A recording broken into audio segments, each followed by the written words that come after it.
My name is Carson Means, and this is my process speech over pie baking. These are my audience members, and they'll introduce themselves. I'm Noah Blansett, and I know Carson from Jordan. Michael Blansett, I know Carson from shooting shotguns in the river. I'm Janice, and I know Carson from Jordan. I'm Rick, and I know Carson. That she's my nephew's girlfriend. I'm David. I know Carson from the family. I'm Jordan's mom, and Carson is his girlfriend. And I'm Jordan. Okay, so how many of you have made pies before? A couple of you? Okay, well, I like to bake pies because it seems like every time I bake them, I get better and better. In December, I went to a pie baking class constructed by Anna Schrimmer. A couple of things that I learned, I'll share with you, different tips and stuff like that. So even if you do have experience, you'll be able to take things away from the speech. The first thing you want to do is set out all your ingredients. Make sure you have everything because you don't want to get started and realize that you don't have all your stuff. Next, you'll mix together your dry ingredients, which on the recipe, as you can see on the handout, this is my flour, salt, and sugar. Then you cut in your Crisco, and you want to make sure when you cut in your Crisco, you cut it in really good, and I'll tell you why here in just a minute. Next, you mix together your liquid ingredients. You beat the egg, add the vinegar, and you want to make sure your water is really, really cold. The reason being, the Crisco is going to make your pie crust really flaky. You're going to want that flaky texture, so you want to make sure that whatever you use, your Crisco, your lard, whatever, that it doesn't get melted by your water, by your dry or liquid ingredient. Okay, the next thing, you preheat your oven to the recommended temperature. You want to combine your ingredients and make sure you get it mixed together really, really good. You want it to be slightly lumpy, but not too lumpy. And make sure that you don't have any of the flour powder just remaining at the bottom. You want to make sure you get it all. The dough is easier to work with if you can refrigerate it for 15 minutes before you start rolling it out. Just seems like it gives it more time to set in together so that it holds and it's not as crumbly.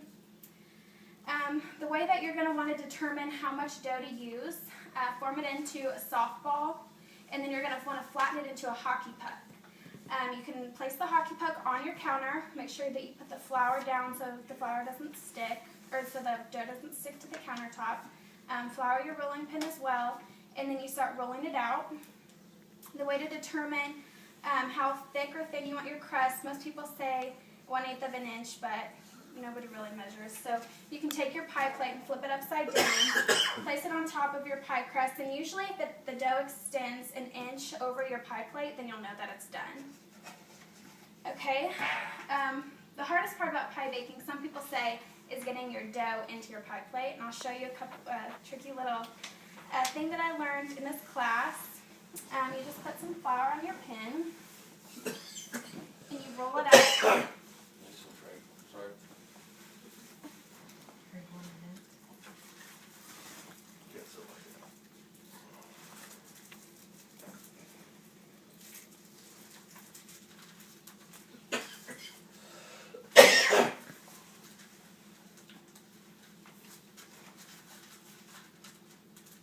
And then just take your pie plate and roll it back over the top. Kind of worked out. Okay, and then you'll just go around and cut off your edges. Some people fold the edges under so that when you go around and make like your pie crust edges, you have a thicker edge to work with. You don't want to push down. A lot of people think that you need to push the pie crust down into the plate. You don't want to do that. You just want to lift up the edges and kind of just sit it down in there so that you don't stretch your dough. Okay, so now that we got our crust in there, which is sometimes the hardest part, you'll see on the second page of your handout there's a lot of different decorative techniques you can do to your crust.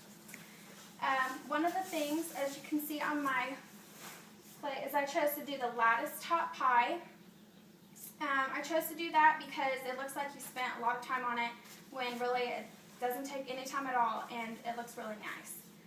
At allrecipes.com they recommend to brush the top of the crust with milk or a slightly beaten egg to add richer color to the double crust or lattice top pie. And you can also do a double pie crust, which my crust recipe does make a double pie crust, but I chose to not cover the whole top with the crust because I wanted to do a decorative design.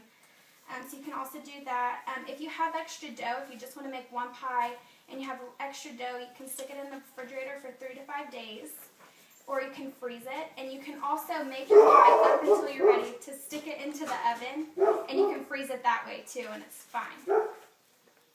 A lot of people like to make pies during the holidays. So one of the cool things that I learned is you can take your crust.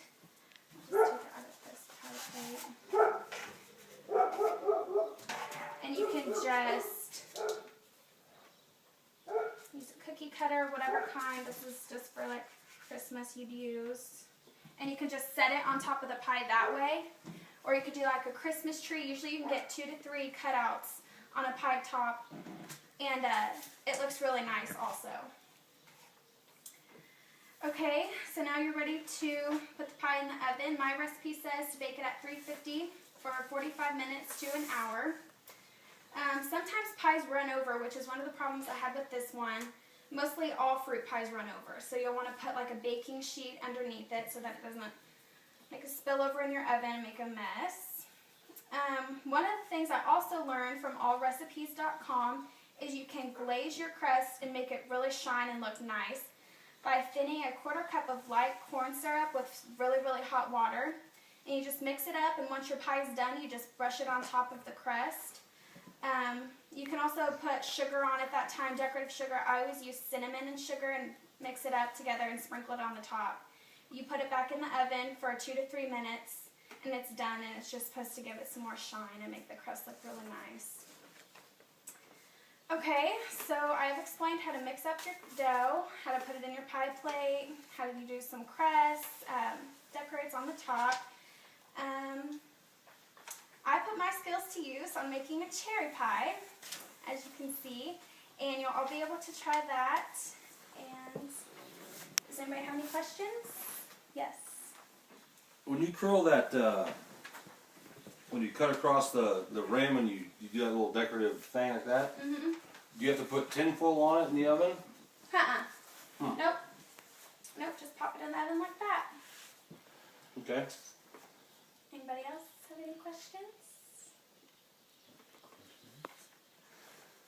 Nope. Okay, I make well, a lot of those quiches and you have to put that.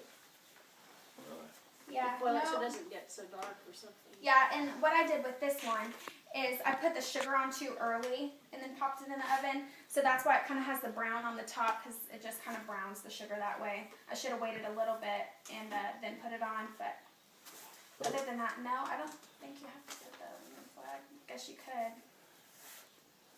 But, okay, well, thanks for being my audience, and that's all I have for you. Thank you.